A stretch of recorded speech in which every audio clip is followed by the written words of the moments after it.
ছাত্ররা তাদের নেতৃত্বের মাধ্যমে সাহসিকতার সাথে যুদ্ধ করে টানা 16 বছরের স্বৈরাচারীর হাত থেকে এদেশকে মুক্ত করেছে। এই জাতিকে নতুন একটা স্বাধীনতার গৌরব, একটা আনন্দ, একটা খুশি এনে দিয়েছে। এই জাতিকে প্রতিশ্রুতিবদ্ধ করেছে যে এদেশে আর কোনো সুদ, ঘুষ, দুর্নীতি, অরাজকতা, অস্থিরতা, মারামারি, হানাহানি, জাতি, ধর্ম, বর্ণ শেষে আর কোনো বৈষম্য রাখবে না। এই জাতিকে একটা পরিবার হিসেবে গণ্য করে, সারা বাংলাদেশকে একটা পরিবার হিসেবে গণ্য করে একে অন্যের হাত ধরে একসাথে এগিয়ে যাবে।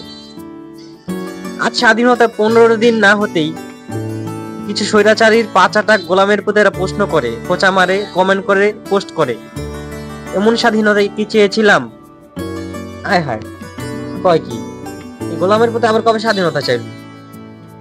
ওরা তো দেখতেছি টানা 16 বছর ধরে ওর নেতা নেতি পা চাটতে চাটতে কালা পাও দলা বানায় ফেলাইছে। এখন ওর সুদ, ঘুষ, দুর্নীতি, চাঁদাবাজি সব রাস্তা যখন বন্ধ করে ফেলাইছে, এখন ছাত্ররা কি স্বাধীনতা দিল? এই স্বাধীনতা তো আমি চাই নাই। ভালো হয়ে যাও, বাইচে আসো, বাইরে আসো, ছাত্ররা এখনো ধরে নাই, শুক্রিয়া আদায় করো। Bye bye.